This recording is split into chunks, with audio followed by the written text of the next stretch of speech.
Ya, itu yang akan saya bahas sekarang di segmen ini. Saya tanya dulu kepada Pak Hasto. Pak Hasto, apakah ini juga jadi pertimbangan oleh LPSK bahwa kita mengingat kalau memang Mario Dandi tidak bisa bayar, yang bayar ayahnya, tapi ayahnya ini kan sudah sedang berperkara di KPK karena kasus korupsi.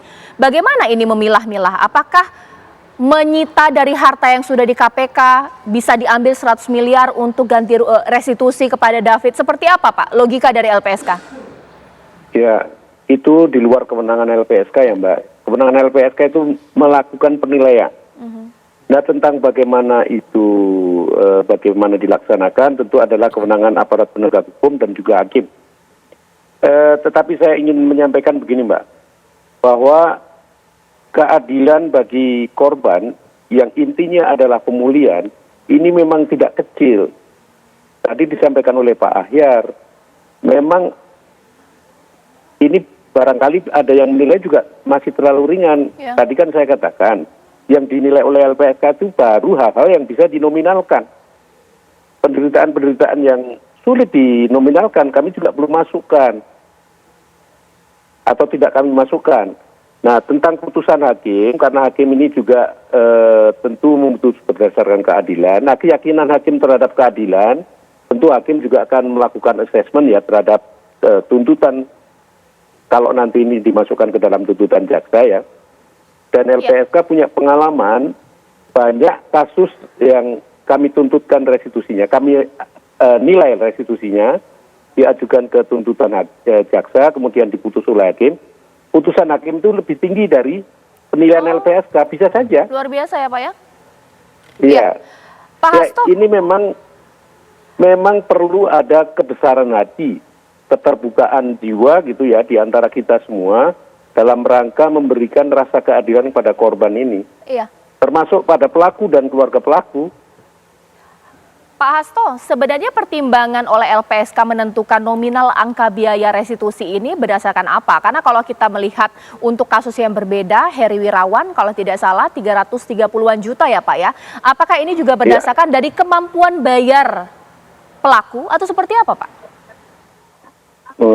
Enggak juga, semua tuntutannya berdasarkan itu kok ada patokannya, ada yang kriteria-kriterianya kita pakai semua. Oke. Ya, mungkin sekarang saya ke Pak Ahyar sebelum saya ke Mbak Melisa. Pak, ini bagaimana? Apakah ini akan menjadikan kebingungan dari hakim untuk memutuskan? Karena kasus ini juga berperkara di KPK. Hartanya Rafael Alun, ayah dari Mario Dandi, harta korupsi. Ini seperti apa? Ya, kalau harta korupsi ini berarti adalah uang negara. Ya. Bukan uangnya bapaknya Mario. Tentu tidak akan diambilkan kalau dari uang itu. Kalau diambil dari uang itu, tanggung jawab bukan dari dia, dari negara artinya. Menurut saya harus diambil dari uang yang belum disita oleh KPK. Kecuali uang yang disita itu nanti terbukti bukan hasil dari korupsi, tentu akan dikembalikan nanti kepada yang sepemiliknya. Kalaulah sekiranya itu adalah punyanya bapaknya ini bisa diambil dari uang itu. Oke. Bagaimana kalau keluarga mengatakan hartaku sudah habis disita oleh KPK, aku sudah tidak punya apa-apa lagi. Nah, itu bagaimana, Pak? Iya, kalau saya hakimnya, saya akan tetap jatuhkan. Nah, ini kita pikirkan juga nanti, apa dia menjadi hutang enggak? Inilah yang uang pengganti yang ada pasal 18 sebenarnya yang saat sekarang di Undang-Undang Tindak Pidana Korupsi. Dahulu ketika tahun 88 Mahkamah Agung mengatakan itu adalah hutang. Uang pengganti belum dibayar, utang harus bisa ditagih lagi nanti. Ya. Nah, apakah akan dikonstruksikan juga nanti uang dari restitusi ini tadi kalau dia belum bayar saat ini dia menjadi hutang. Ini yang perlu juga mungkin dibuat di dalam pertimbangan-pertimbangan pengadilan itu. Harus dia progresif menurut saya hakim ini. Melihat perkembangan hukum yang ada di dalam masyarakat, jenis-jenis kejahatan, lincahnya orang menyembunyikan kekayaannya, harus dia jangan juga kaku hakim ini, harus mengantisipasi itu. Oke, sekarang saya ke Mbak Melisa. Mbak Melisa, ini bagaimana kalau memang tidak mudah juga ya untuk menelusuri harta milik dari ayahnya Mario Dandi yang bisa dijadikan untuk restitusi? Karena kalau untuk harta korupsi sudah pasti punya negara. Ini seperti apa Mbak Melisa?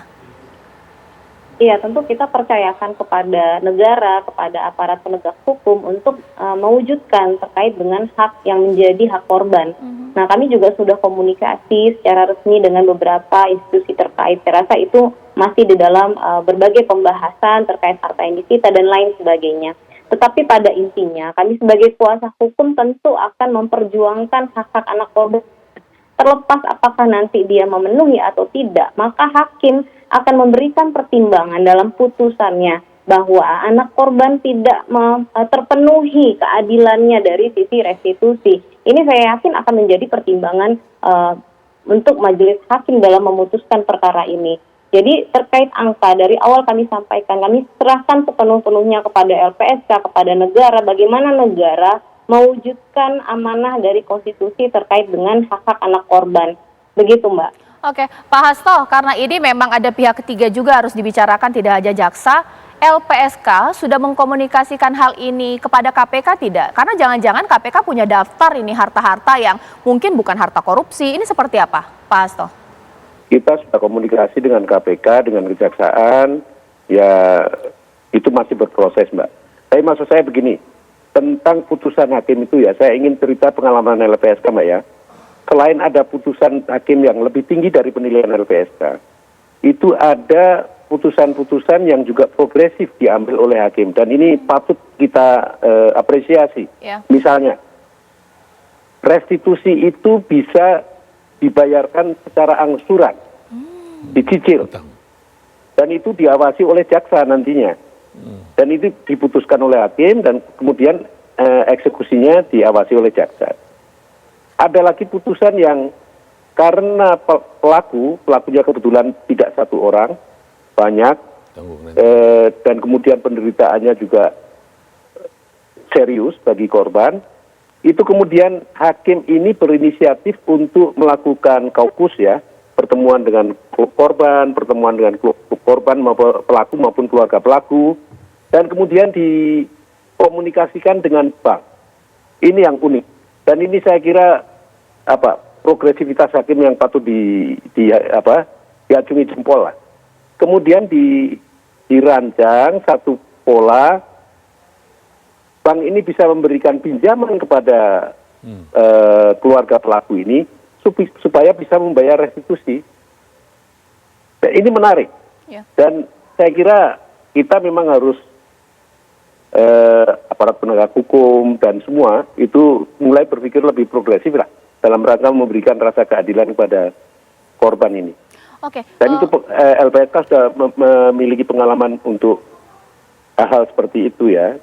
Jadi ada yang putusannya lebih tinggi dari penilaian LPSK, ada yang putusannya pembayaran itu bisa diangsur, ada yang kemudian dikomunikasikan dengan pihak bank agar keluarga korban ini memperoleh pinjaman dari bank untuk bisa membayar restitusi. Saya kira ini berbagai opsi yang bisa ditempuh oleh hakim. Baik, ditahan dulu Pak Hasto, Pak Ahyar, bahkan juga Mbak Melisa. Sesaat lagi kita akan melihat bahwa untuk kasus lainnya, Heri Wirawan sampai saat ini restitusi belum dibayarkan. Akankah kemudian jika kalau tidak dibayarkan biaya ganti rugi tadi diganti hukuman kurungan, tapi adil tidak ya untuk keluarga David? Karena kondisi David saat ini tidak bisa normal seperti sedia kala. Sesaat lagi.